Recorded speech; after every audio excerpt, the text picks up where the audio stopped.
Hello, welcome back to another episode of Miles Annon Bodyweight Training. Today we're going to be talking about training smart and why not to always man up.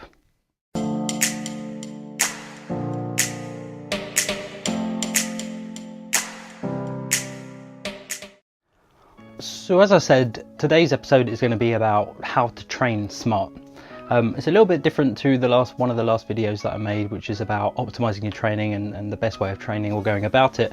This is ultimately about a short discussion on an observation I see very, very often in the gym environment, where people are going max out every time they're in the gym and they're working really hard. Now, I salute this work ethic because it takes a lot of sort of guts and determination to be able to do it. But my question is the extremes of it, how damaging actually is it?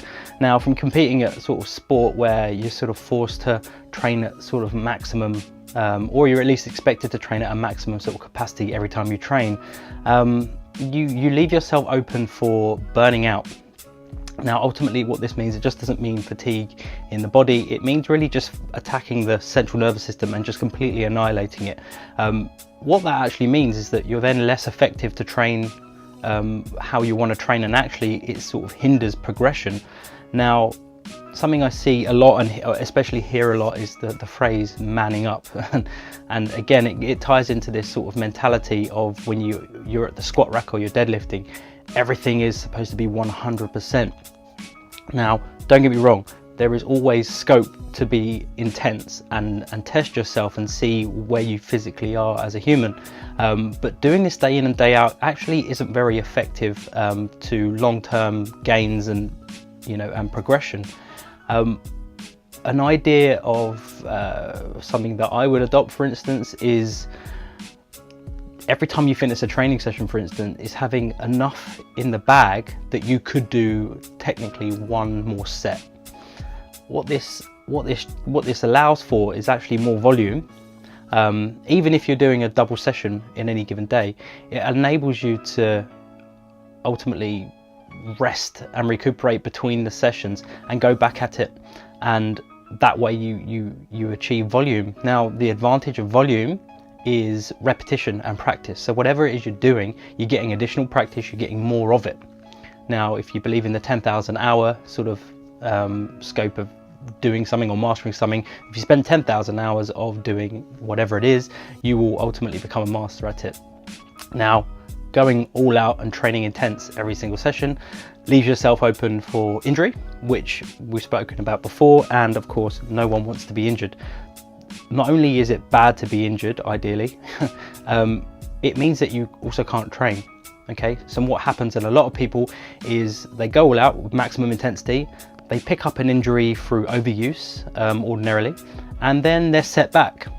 Now, when you get set back, what happens? Not only does it take a little while to get back to where you were, which takes longer time, but also you have a slight mental block. What if I become injured again?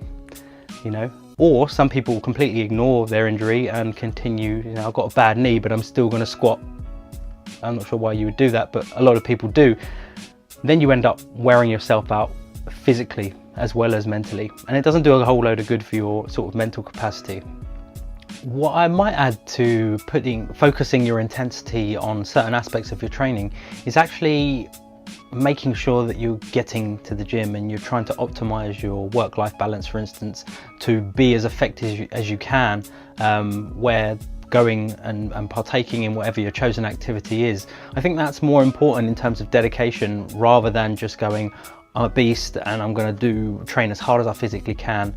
I definitely think it's more mentally nurturing to go and have a healthy mindset towards a hard training, but more importantly, just getting there and doing the training and being consistent, because of course being consistent is probably number one to seeing any sort of progression in anything.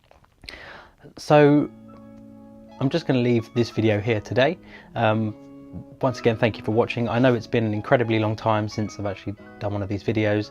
That is because they sometimes, actually all times, take quite a long time to sort of edit afterwards.